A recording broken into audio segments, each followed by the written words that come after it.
Muy buenas tardes, agradeciendo a los organizadores de este evento, al programa de Semillas de Línea.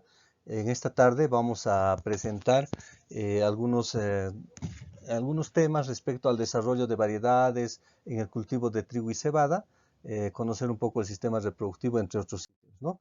El contenido va a estar relacionado a ver las generalidades del cultivo, la fenología, el proceso de planificación para el desarrollo de nuevas variedades, las directrices que utilizamos en los exámenes de DHE, cuáles son las variedades que ha desarrollado el INIA en el cultivo de trigo, ¿no? Si vemos los trabajos que existen en trigo, podemos ver que el incremento de la productividad principalmente ha sido a base de la adopción de tecnologías de la revolución verde, ¿no? Sin embargo, en países menos desarrollados, ¿no?, como el nuestro, particularmente somos vulnerables en términos de seguridad alimentaria y por tres razones principales, ¿no? Primero, porque la mayoría somos importadores netos de cereales, ¿no? El Perú importa aproximadamente el 90% de la demanda nacional. Muchos de estos programas nacionales carecen de la capacidad suficiente para satisfacer esta demanda y la mayoría de las zonas de producción de trigo se encuentran principalmente en regiones climáticas vulnerables, ¿no? En el caso del Perú, en la sierra, ¿no?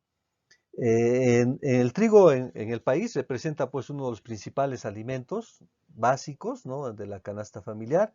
A nivel mundial, el trigo es uno de los tercer cereales más producidos en el mundo. El trigo forma parte del consumo básico de la población. Estamos hablando del consumo per cápita aproximadamente de 60 kilos por persona año.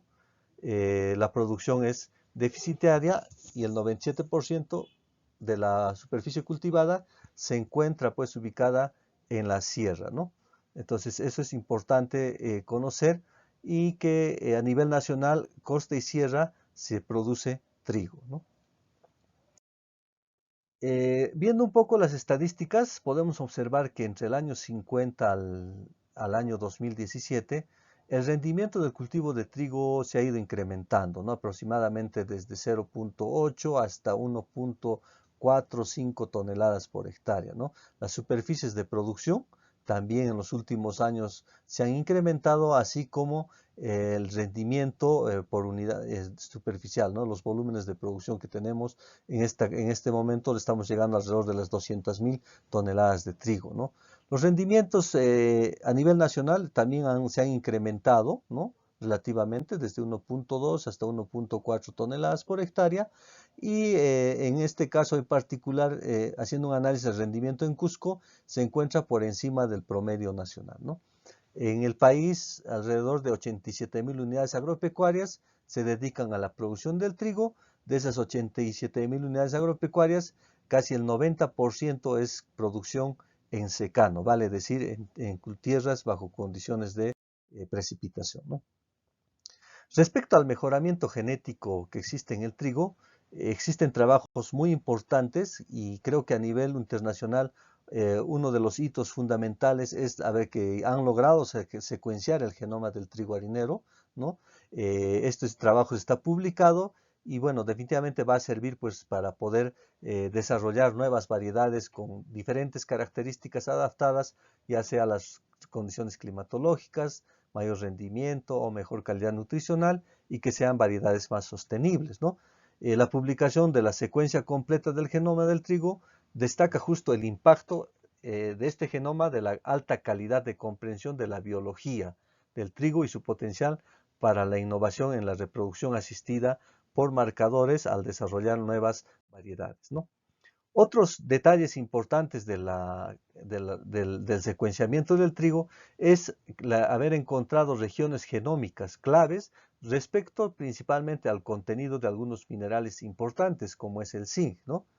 Ya que al analizar las concentraciones de zinc en estudios que han desarrollado con líneas avanzadas de trigo en la India y en México, en diferentes ambientes, descubrieron 39 marcadores que están asociados con este rasgo, ¿no?, de contenido de minerales, ¿no? Y dos segmentos del genoma de trigo que transportan genes importantes para la absorción, translocación y almacenamiento del zinc. Entonces, esto es un avance muy importante que nos va a permitir trabajar ya con trigos biofortificados a partir del material genético que dispone el CIMMYT y es, bueno, es distribuido a nivel mundial, ¿no? Estos hallazgos definitivamente van a facilitar desarrollar nuevas variedades de trigo con niveles mejorados de zinc como uno de los micronutrientes que hace mucha falta en las personas principalmente de bajos recursos económicos. En consecuencia, lo que buscamos al implementar el programa de mejoramiento de trigo, ¿no? Considerando las condiciones de producción en el Perú, nos planteamos principalmente objetivos que aporten a diferentes áreas de la cadena productiva, al sistema de producción, a la industria molinera y panadera y principalmente a los consumidores, ¿no? Entonces, es necesario satisfacer estos tres ejes importantes de la cadena de valor al productor con variedades de alta sanidad y de buen rendimiento, como también con resistencia a factores abióticos o adaptados a los actuales escenarios climatológicos, ¿no? A las industrias en cuanto a la calidad y al interés del consumidor por alimentos más sanos y saludables o alimentos funcionales al desarrollar variedades que tengan contenido de zinc, ¿no? Otro aspecto importante que tenemos que tomar en cuenta es conocer la fenología y el sistema reproductivo del trigo. Para ello, vamos a basarnos un poco en estos dos autores con estudios bastante detallados que han desarrollado sobre la fenología y el sistema reproductivo, ¿no? Primeramente, conocer las escalas de desarrollo. Tenemos que conocer los diferentes estados ontogénicos o procesos que ocurren tanto externos e internos en el desarrollo del cultivo, considerando todo el ciclo productivo o el desarrollo de un determinado órgano, ¿no es cierto? Entonces, para esto hay una escala universal que nos explica el desarrollo y crecimiento del cultivo de trigo. En el caso del trigo está dividido en nueve escalas principales y cada una de estas escalas todavía tienen una subclasificación. Por ejemplo, en el crecimiento de la plántula podemos encontrar 9 escalas que reflejan pues el número de hojas expandidas hasta el desarrollo del vástago principal, o sea, una caracterización mucho más minuciosa y en cada una de esas etapas pasan diferentes procesos fisiológicos en el desarrollo y crecimiento, ¿no? Lo propio ocurre durante el macollaje, ¿no? Existen 9 subescalas que reflejan el número de macollos visibles en la planta y esto permitirá finalmente los números de espigas y número de espigas productivas, ¿no? Entonces, las etapas del desarrollo fenológico del trigo pasan pues desde la siembra, ¿no? La siembra, la emergencia, la espiguilla terminal, bueno, acá la espiguilla terminal que es otra etapa importante, el desarrollo de la hoja bandera, el espigazón, el ántesis como un proceso fundamental, importante en el proceso de formación del grano, ¿no? El inicio del llenado de grano, la madurez fisiológica y la cosecha, ¿no? Entonces, este ciclo puede ser dividido en tres etapas en función principalmente a los cambios externos que ocurren en la planta y que estos son altamente visibles, ¿no? Primero el establecimiento o foliación hasta la formación del macollaje, ¿no? Entonces fácilmente podemos distinguirlos por observación visual, la encañazón o floración que hemos dicho, ¿no? Desde la hoja bandera hasta al inicio del llenado de grano, ¿no? Y posteriormente el llenado de grano hasta la cosecha. Entonces, son etapas visibles, no son cambios externos que ocurren en la planta desde el inicio de la siembra hasta la cosecha. Sin embargo, internamente también en el ciclo del cultivo de trigo pueden ser divididos en tres otras grandes etapas. La etapa vegetativa, ¿no? La etapa reproductiva y el llenado de granos. Cada una de estas etapas con sus características particulares, ¿no? Que es importante entender lo que ocurre entonces, tanto externamente como internamente en el ciclo ontogénico del cultivo de trigo, ¿no? Si observamos un poquito los cambios que ocurren en la morfología externa, ¿no? En la primera etapa, que es el establecimiento hasta el macollamiento, podemos encontrar que aquí hay un desarrollo, por ejemplo, del coleóptilo y la formación de las diferentes hojas que van a dar lugar a la formación de los macollos, ¿no? Desde la emergencia de los nudos de macollaje, ¿no? Y a nivel interno encontramos el desarrollo del epicótilo, igualmente el desarrollo de la radícula y las raíces seminales, ¿no? Entonces, así podemos encontrar ya, en este caso, a los 8 días de emergencia, ¿no? Un desarrollo externo de la primera, inclusive hasta la segunda hoja visible, ¿no? Entonces, en todo este periodo de tiempo existen diferentes cambios o factores que influyen hasta el macollamiento, ¿no? Uno es el genotipo, estamos hablando de las variedades o su comportamiento genético de las variedades, y el otro factor es el ambiente, ¿no? En este caso podemos dividirlo tanto en factores climáticos, la temperatura y la radiación principalmente, y en los factores agronómicos, las fechas de siembra que deben ser adecuadas de acuerdo a las zonas de producción, la disponibilidad hídrica que garantice pues el mínimo requerimiento durante el desarrollo del cultivo, la necesidad de los nutrientes, la densidad de siembra y la profundidad, aspectos importantes que determinarán tanto el número de macollos, el número de espigas, etc., ¿no?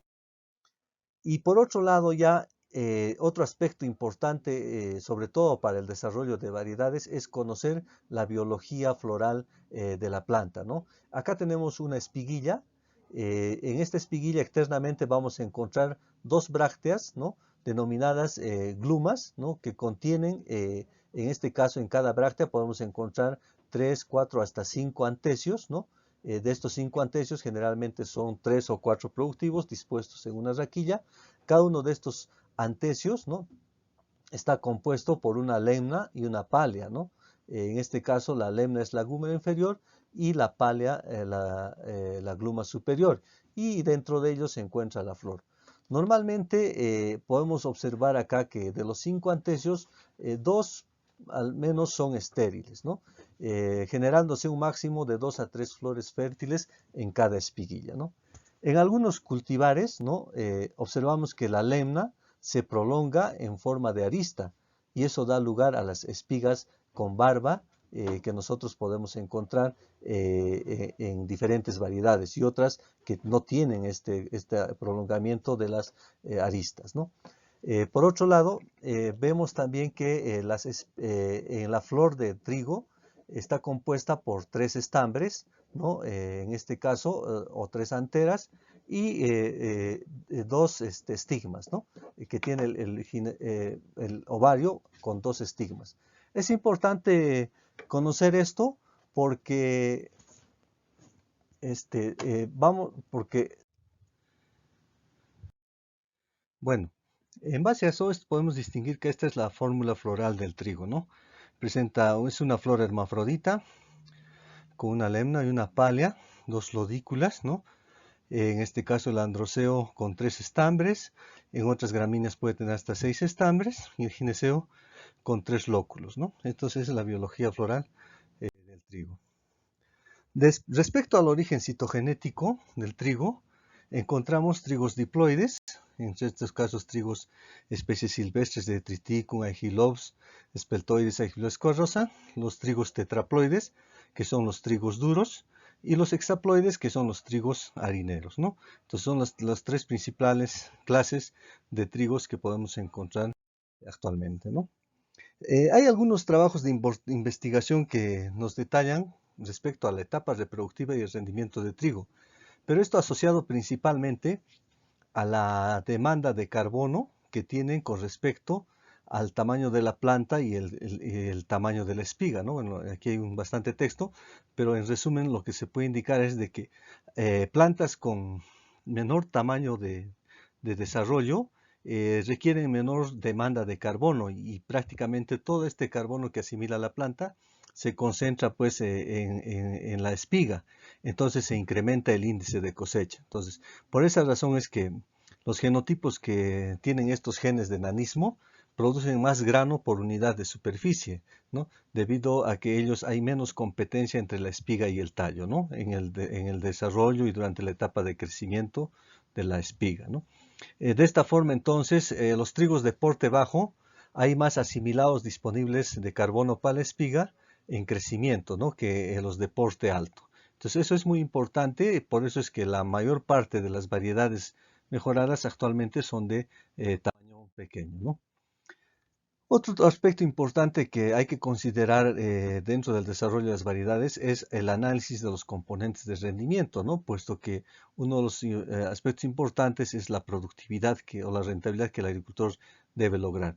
Entonces, entre ellos tenemos el número de plantas por metro cuadrado, que estará determinado por la densidad de siembra, ¿no? Esto dará lugar al número de macollos también por unidad de área, que a su vez dará lugar al número de espigas por metro cuadrado, ¿no? Que es otro componente importante. Aquí podremos determinar realmente el número de macollos productivos que presenta una determinada variedad, ¿no? Hemos dicho que pueden ser factores del genotipo o factores externos del ambiente o del manejo agronómico, ¿no? Otro componente importante es los granos por espiga, que determinará también el rendimiento y el peso de 1000 granos, ¿no? El tamaño de grano, que son componentes importantes respecto al rendimiento.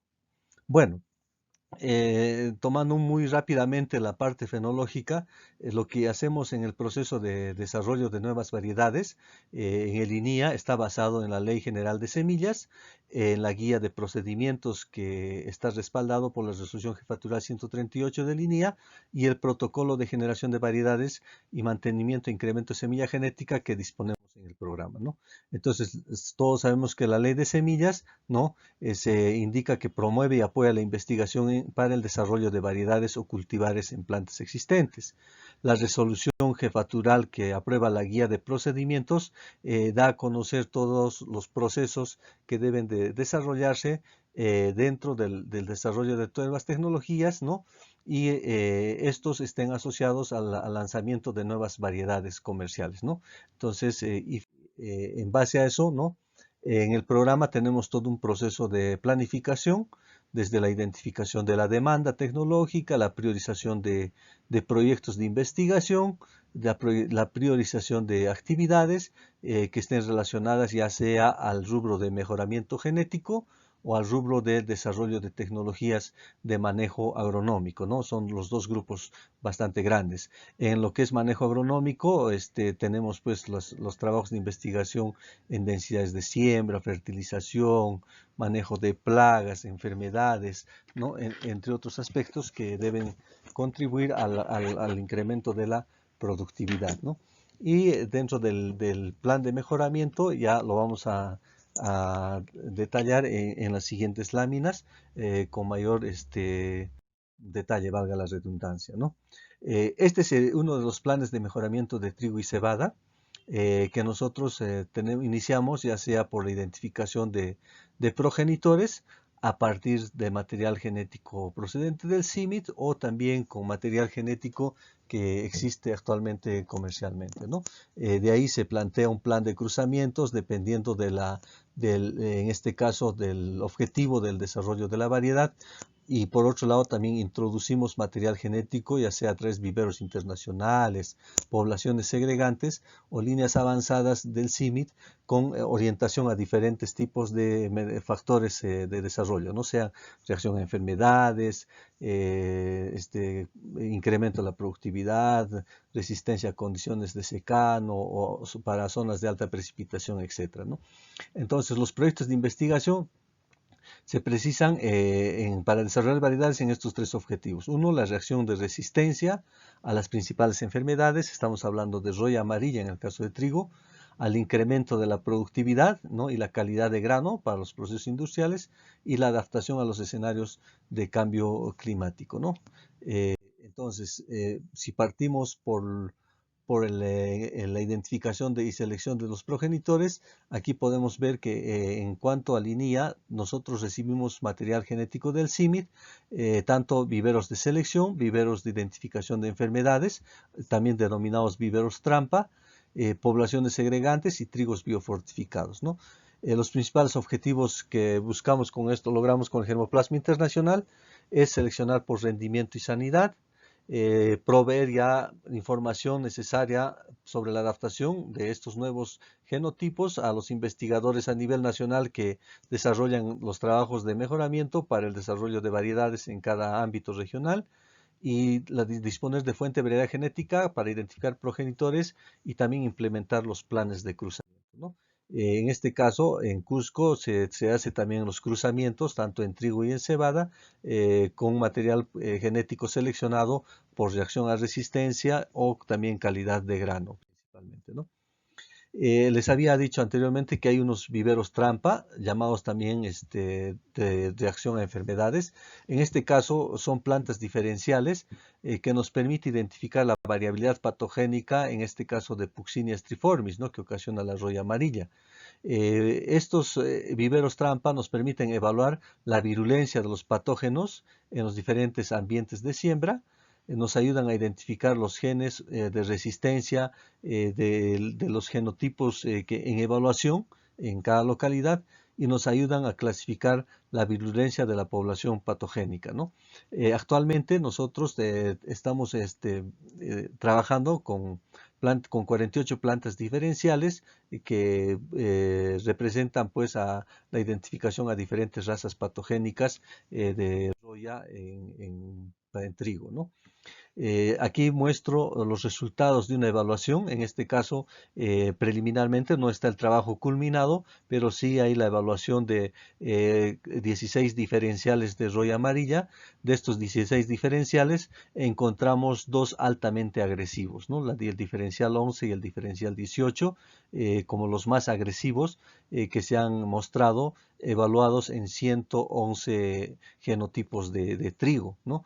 Por otro lado, de los 111 genotipos de trigo que tenemos en este momento en evaluación a nivel de invernadero y laboratorio, con inoculación dirigida con los diferentes diferenciales, tenemos seleccionados 8 genotipos altamente resistentes a los 16 diferenciales que representan a las diferentes razas patogénicas, ¿no?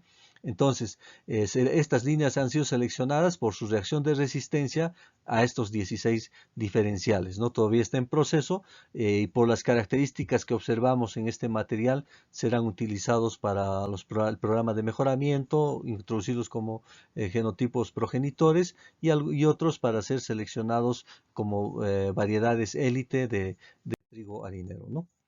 Posterior a ello, pasamos a hacer las evaluaciones del ensayo preliminar de rendimiento, que esto se realiza a nivel de la Estación Experimental Andenes, y el ensayo regional uniforme, que es un ensayo en red nacional que se distribuye a las estaciones que también desarrollan variedades de trigo harinero en el Perú, ¿no? En este caso, el ensayo preliminar se conduce ya con poblaciones estables. Generalmente estamos trabajando con 66 genotipos de trigo y el ensayo uniforme los estamos trabajando con 36 genotipos, ¿no?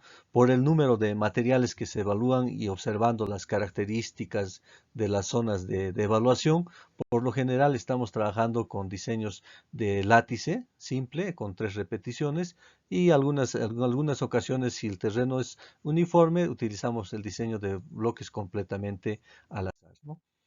Aquí podemos observar la distribución de los ensayos en campo, ¿no? La principal fuente de variación son los genotipos en estudio, que están constituidos por los tratamientos o las variedades, ¿no? Donde se incluyen los testigos comerciales. Bueno, a los bordes de los surcos, ¿no? Perdón, a los bordes de las parcelas o de los subbloques se instalan plantas susceptibles a roya amarilla, ¿no? O plantas que tengan genotipos muy susceptibles, de tal manera que dispongamos de inóculo suficiente, perdón, para una inoculación natural en campo y se pueda evaluar el nivel de reacción que tienen cada uno de los tratamientos en estudio, vuelvo a reiterar, respecto a roya amarilla, ¿no? Posterior a esos ensayos se conducen los comparativos de rendimiento y reacción a enfermedades de líneas promisorias, que estos trabajos ya se realizan en campo de agricultores, ¿no? Tratando de incorporar los criterios de los agricultores durante el proceso de evaluación. El objetivo es desarrollar justamente los análisis de estabilidad genética y determinar el rango de adaptación de los genotipos élite para el desarrollo de nuevas variedades, ¿no? Entonces, por lo general, estos ensayos se planifican en 3 zonas representativas por 2 campañas consecutivas de evaluación, ¿no? En esta etapa de los comparativos, generalmente salimos con 10 líneas promisorias y 2 testigos, ¿no? Que se incorpora una variedad mejorada y una variedad local que se encuentre de mayor difusión en la zona de estudio, ¿no?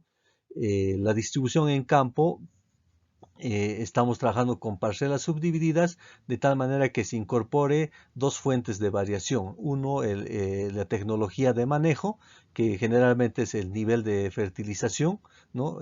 Se trabaja con nivel de fertilización recomendada por el INIA y un nivel sin fertilización generalmente, como se acostumbra a cultivar mayormente el trigo en la zona andina, ¿no? Y también con 3 repeticiones para poder hacer los análisis respectivos de los análisis de varianza, las pruebas de significación, ¿no? Ya una vez seleccionado en los comparativos de rendimiento, los materiales son evaluados en parcelas de comprobación. Las parcelas de comprobación o ensayos de adaptación y eficiencia se realizan de acuerdo a la Ley General de Semillas y el reglamento específico. Estas se instalan 2 campañas consecutivas en 3 localidades para hacer el análisis técnico y económico de la nueva variedad. En esta etapa ya donde se trabaja generalmente con 2 genotipos o líneas promisorias y una variedad comercial, también se desarrollan las evaluaciones de los exámenes de distinción, homogeneidad y estabilidad, ¿no? Para poder ver las características particulares que tenga el genotipo seleccionado como nueva variedad, ¿no? Adicionalmente, realizamos las pruebas de calidad harinera. Bueno, acá lo que muestro es un estudio que realizó Granotec justamente con las diferentes variedades que se producen en la Sierra Sur del Perú, en las cuales están pues las variedades generadas por el INIA, que muestran una calidad buena de gluten, ¿no? El buen expandido de masa, entre otros aspectos importantes desde el punto de vista de la calidad de grano, ¿no? Ya con los genotipos que estén seleccionados, incrementamos la semilla genética y se procede pues con el lanzamiento de la nueva variedad.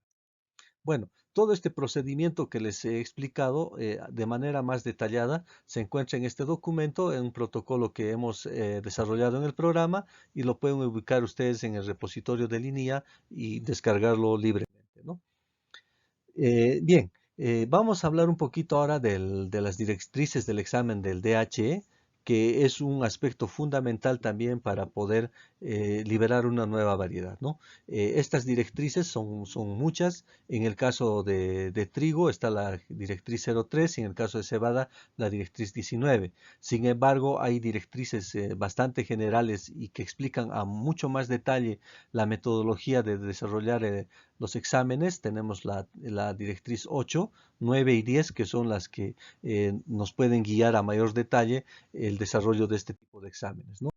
Entre los aspectos que detallan estas directrices y que se deben de cumplir, uno, por ejemplo, está cuáles son los requerimientos de material genético, ¿no? Se tiene que disponer mínimo de 3 kilos de semilla o 120 espigas para poder hacer la prueba, ¿no? Estas semillas deben satisfacer todos los requisitos mínimos, deben tener un 100% de germinación o cercano al 100%, una pureza de grano que represente a la especie, a la variedad, tenga buena sanidad y contenido de humedad adecuado. Por otro lado, debe estar exento de cualquier tratamiento que afecte la expresión de los caracteres de la variedad, ¿no? O sea, la idea es que en el examen de DH se pueda expresar la variedad, todas sus características, ¿no? Respecto a los métodos de examen, los exámenes de DHE, según la UPOV, se deben realizar en 2 ciclos de cultivo independiente o 2 campañas agrícolas. Estos ensayos deben ser en un mismo lugar los 2 años, ¿no? De acuerdo a esta norma, al TGP 9. También especifica algunas orientaciones respecto a realizar en más de 2 lugares, ¿no? En qué casos se debe optar por realizar este examen en 2 o más lugares, ¿no? Por otro lado, las condiciones deben asegurar un desarrollo apropiado de las expresiones de características de la variedad, ¿no? O sea, deben ser condiciones normales cada uno de los ciclos, ¿no? En el caso del trigo Cancharex, lo hicimos las pruebas en andenes, en las campañas 16-17 y la campaña 17-18, ¿no?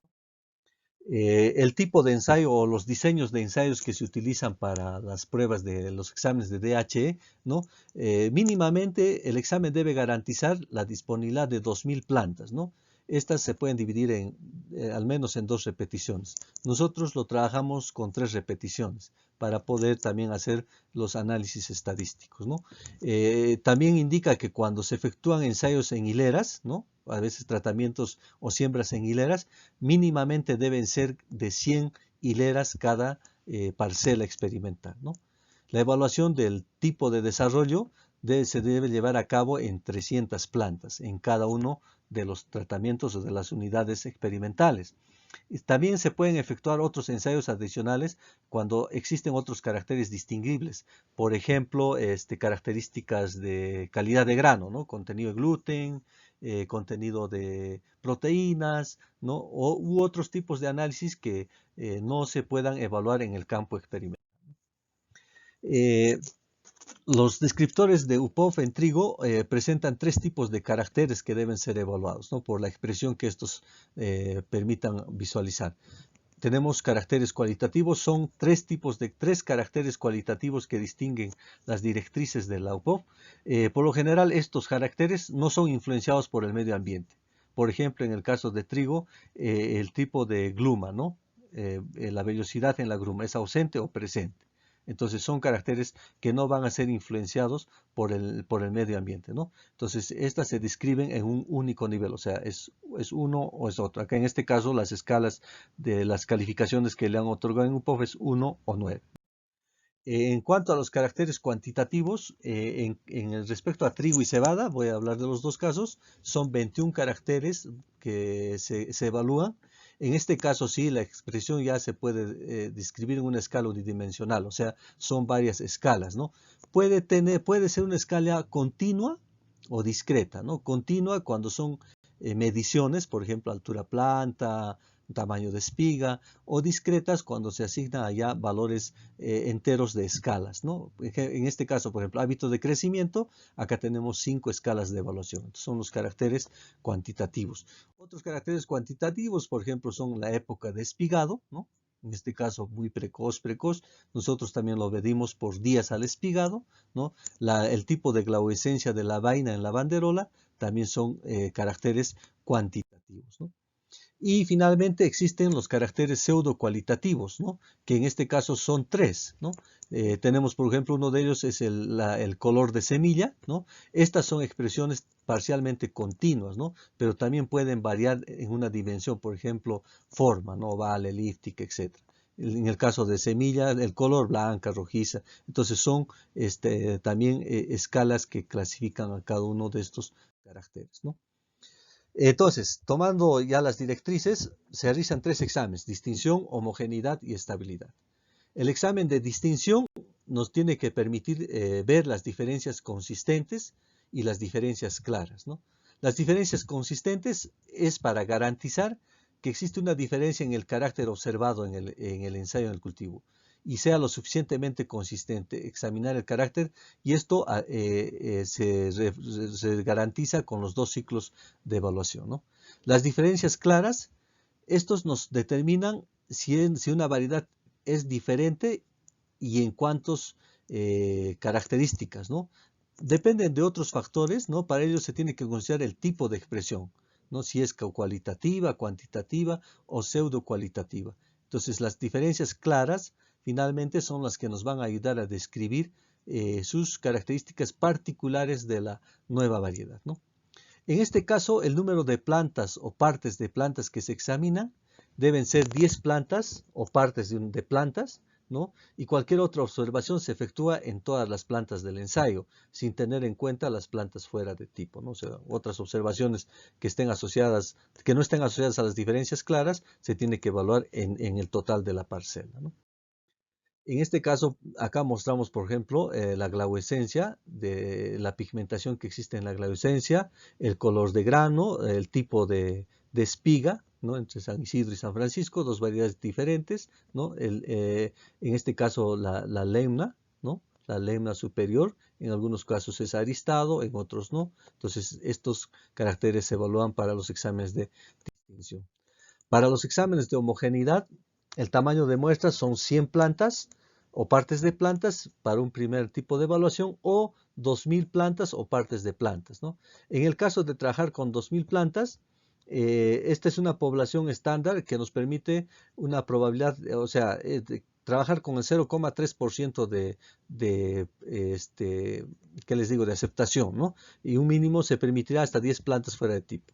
En una muestra de 100 hileras de espigas, plantas o partes, debe aplicarse una población estándar del 1%, ¿no? Aquí todavía hay un rango un poquito más amplio frente a la evaluación del número de plantas y el hileras, ¿no? La probabilidad de aceptación en ambos casos es del 95% y aquí se puede aceptar hasta 3 plantas fuera de tipo, ¿no? Acá tenemos un caso, dos tipos de evaluación, ¿no? Para poder hacer las características de homogeneidad. En una primera fase podemos evaluar hasta 20 plantas, ¿no? Y si en esas 20 plantas no se observan fuera de tipo, entonces se considera que la variedad es homogénea. Pero si se observaran ya más de 3 plantas fuera de tipo, entonces la variedad no es homogénea. Y en ese caso, al encontrar más de 3 plantas fuera de tipo, entonces se tiene que incrementar el número de plantas a evaluar. O sea, evaluar otras 80 plantas o partes de plantas para poder ver el nivel de homogeneidad de la variedad, ¿no? En estos dos exámenes de la distinción y de la homogeneidad, en el primer caso, se debe realizar los análisis estadísticos cuando las características son cuantitativos, ¿no? O sea, o puede ser comparación visual para las características cualitativas o pseudo cualitativas. En el caso de la homogeneidad, se trabaja en función a la desviación estándar, ¿no? Para todos los caracteres. Entonces, en esta desviación estándar nos muestra pues también el nivel de homogeneidad que existe. Cuanto mayor es la desviación, entonces hay menos homogeneidad, ¿no? Entonces, tomando en consideración estos dos aspectos, se puede aceptar o rechazar a través de una prueba de hipótesis, ¿no? Para el caso de la distinción, se dice que una variedad es distinta cuando se acepta la hipótesis alterna, ¿no? Si las variedades no son distintas, esa es la hipótesis nula. Entonces, se acepta que existe distinción cuando las variedades son distintas, ¿no? O sea, la hipótesis nula. Y es lo contrario en la homogeneidad.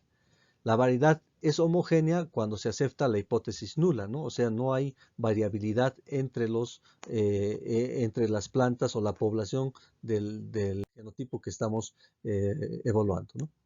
El tema de estabilidad prácticamente está asociado a los dos anteriores. Si hay homogeneidad, entonces se puede considerar que la variedad es estable. Pero la estabilidad también, si existe cierta duda, puede evaluarse examinando un lote de semillas, ¿no? Para asegurar que presentan los mismos caracteres del material suministrado. Entonces, la estabilidad también se puede hacer los análisis estadísticos de los datos y ver pues, si realmente se encuentra de los rangos permisivos, ¿no? La estabilidad de la variedad candidata, bueno, va a depender mucho justamente de cómo se haga el mantenimiento de la variedad, el manejo de campo, ¿no? Y nosotros podamos garantizar que nuestra variedad es homogénea y estable, ¿no? Respecto principalmente a los caracteres diferenciables, ¿no? Y sobre todo a los caracteres diferenciables y a los caracteres consistentes, ¿no? Bajo estas metodologías, el INIA ha desarrollado diversas variedades de trigo en el país. Acá detallo las variedades de cebada y trigo que fueron liberadas por el INIA en los diferentes años que tiene el plan de cereal, el Programa Nacional de Cereales, en las diferentes estaciones experimentales de Sierra Norte, Sierra Sur, Sierra Central, ¿no? Las últimas variedades que hemos liberado, aquí tenemos la INIA 436 Huamanguino, una variedad altamente panificable en la estación experimental Canán Ayacucho, la variedad INIA 440 Cancharej, también de buena calidad panadera en Andenes, y la variedad INIA 443 Antapampino, que fue liberada en la estación experimental Santana, ¿no? Eh, eh, a manera de cómo presentamos los resultados, voy a mostrar muy rápidamente las características y el expediente técnico de la variedad Cancharek, ¿no? Esta variedad procede de un cruzamiento, es una doble línea, ¿no? Aquí está la cruza y su pedigree. es procedente del Centro Internacional de Mejoramiento de Maíz y Trigo, ingresó en un vivero internacional con 126 líneas en el año 2009, ¿no? Los ensayos de selección del material genético o ensayos de identificación preliminar fueron desarrollados entre el 2010 al 2016 en las diferentes localidades que se muestran en esta tabla, ¿no? De ahí se hacen todos los análisis estadísticos campaña por campaña. Acá podemos observar el comportamiento de la línea seleccionada para la variedad Canchareg, que se encuentra por encima del rendimiento promedio en el ensayo uniforme de rendimiento. Igual su peso hectolítrico se encuentra por encima de la media para el mismo año, ¿no? Los análisis estadísticos se hacen por cada localidad, las pruebas de homogeneidad de varianza y los estadísticos que nos permiten probar la superioridad técnica de la variedad, ¿no? Entonces, respecto a rendimiento, peso de 1000 granos, peso hectolítrico, acá podemos encontrar el comportamiento de la variedad, la línea que dio lugar a la variedad, un rendimiento superior con un bajo nivel de varianza, ¿no? El peso de 1000 granos hay un buen peso, el nivel de varianza es regular, y acá encontramos el peso hectolítrico que también presenta en 79 kilogramos por hectolítrico con un nivel de varianza de 2.6 kilogramos, ¿no? Posterior a estos ensayos, en cumplimiento a la ley de semillas, se hacen los ensayos de adaptación y eficiencia agronómica. Esto se desarrolla en 2 campañas consecutivas y en 3 localidades, ¿no? En este caso, en la segunda campaña hicimos en 4 localidades, que finalmente va a dar lugar a la recomendación técnica de la variedad. Igual se proceden a los análisis estadísticos para demostrar si existe o no superioridad técnica en los parámetros o las variables evaluadas a nivel de las 3 localidades y las 2 campañas consecutivas, ¿no? Por otro lado, siempre, si nosotros el objetivo era buscar una variedad que resista a roya amarilla, aquí se presentan los análisis de la ODPC respecto al coeficiente de infección de roya amarilla en hoja, ¿no? Y también en espiga, donde muestra pues la nueva variedad, muestra un nivel de resistencia frente a la variedad testigo y otra línea que fue evaluada conjuntamente con este tratamiento.